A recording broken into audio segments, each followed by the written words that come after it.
Just 2 seconds on who I am. My name's Danuta Gray. I was a client of OLA. It had a profound effect on me and my choices in terms of what I wanted to do. And at the time I had the programme, I was a full-time executive on the board of Telefonica in Europe and running a business and thoroughly enjoying it. But it also made me think about other things I wanted to do in my life. So I stepped back from that about 3 years ago, and one of the things I have done since then, as well as sitting on a number of boards, is to reflect, think, and get involved in the mentoring of senior execs, but also females, women leaders. And what I thought I'd do this morning is just reflect on being a woman and a leader, and having reflected on my own career and challenges, but also from many, many successful women, what they have said to me about some of the things that they face into, but some of the things that have really helped me and them progress and break through.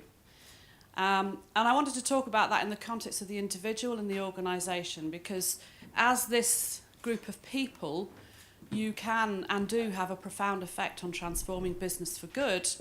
And as Lasse said, I passionately believe one of the transformations that we can see within business in the future is many more rooms that are like this one, which have a much greater mix at gender diversity level, never mind any other diversity level.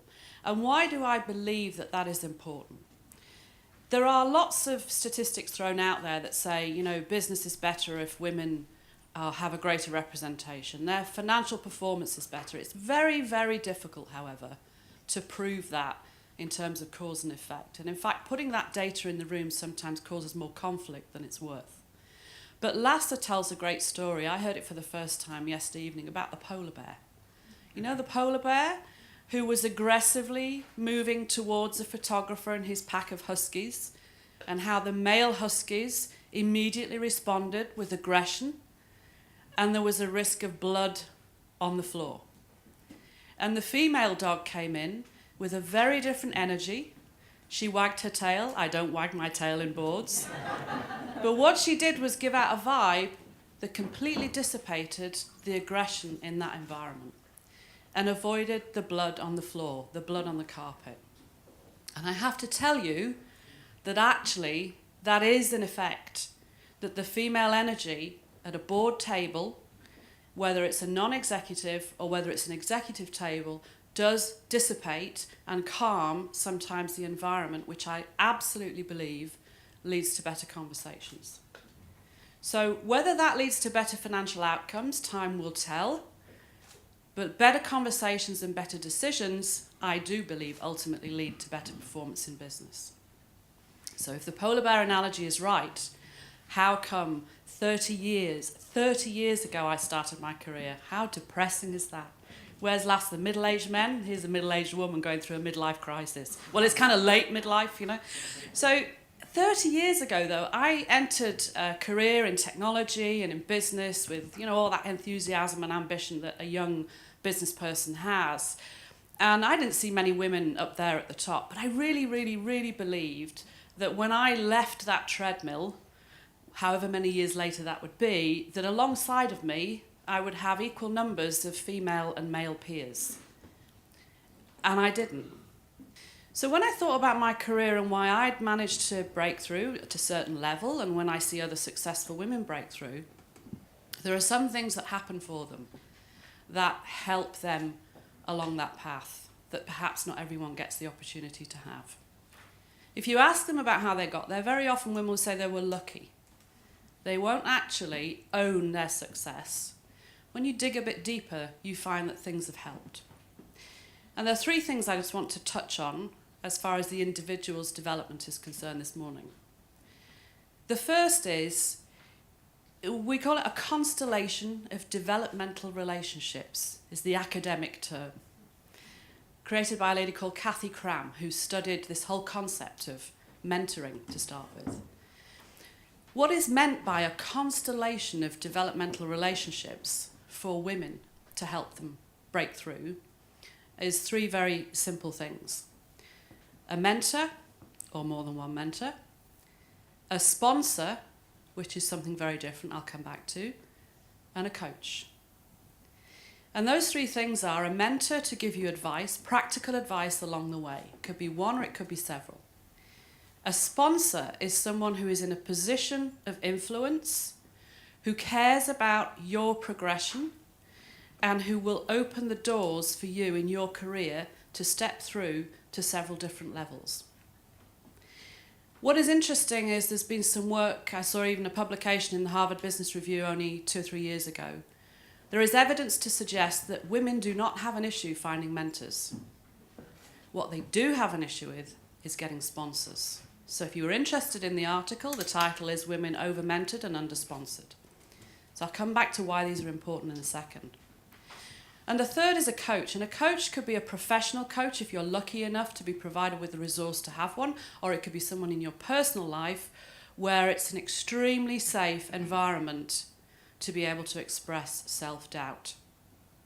And why those relationships really matter is because it is my observation, my experience, and what I've learnt from other women is that for some reason we hold back. We don't ask for the opportunity.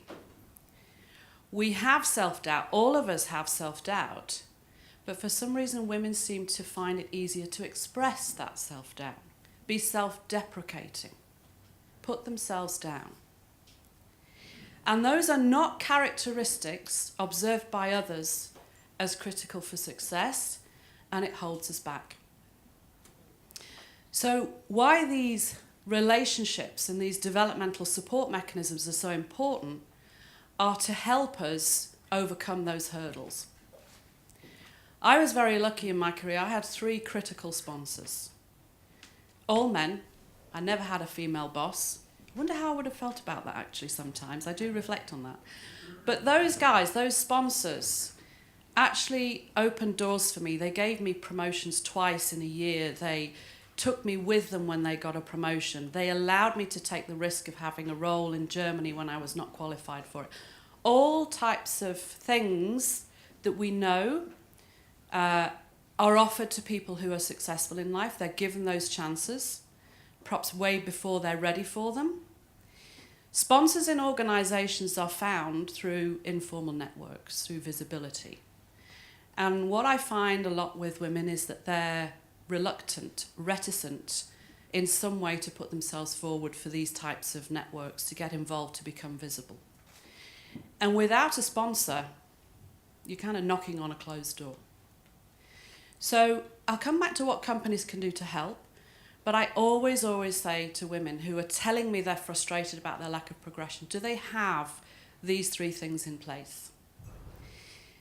The piece about coaching, which I think comes to the heart of some of the things that some of you are involved in, is this little voice in our heads that says, I'm not good enough, I'm not ready, I cannot fulfill all the requirements of the job that's required of me. Unfortunately, one of the female characteristics I've observed is that we're quite willing to express that. That's not helpful when you're wanting to progress and move on in your career. I'm absolutely convinced that the vast majority of males in the room have felt that at some point.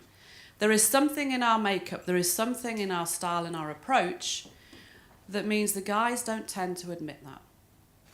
If they see a job for which they have 5 out of the 10 characteristics required, they might have a minute of self-doubt and then they go, do you know what, I could do that. I can do the 5 out of 10 and I'll find the way of finding out how I do the other 5 as I get experience on the job. If you challenge a woman to do that, she'll get to number 8, and it's only when she gets to 8 or 9 will she actually consider herself for the role. And I can see some females nodding, and some blokes are probably looking very blank because they've probably never experienced that in their lives. So this is also about you males in the room appreciating what it might be like to stand in our shoes. So a constellation of developmental relationships is something that I think from OLA programs could be a real adjunct, a real benefit to women who want to progress, who have the ambition and who want to move forward and make a career at a much more senior level. That's the first thing I talk to women about. The second is about impact. And I'm not talking about dress sense or that type of impact. I'm talking about how do you get your voice heard. And how do you equip yourself in a way that your impact is impactful and that you are judged as competent, professional, ambitious, and someone that is desired on a senior team as opposed to someone who is not. And there are two things here that are essential for women to appreciate but something to do about. The first is something called the double bind. I'm sure you've all heard the expression the glass ceiling, breaking through the glass ceiling. There's a more complex concept out there now about the glass labyrinth, which it isn't about a ceiling, it's how on earth we manoeuvre our way through the maze of politics and barriers in an organisation to break through.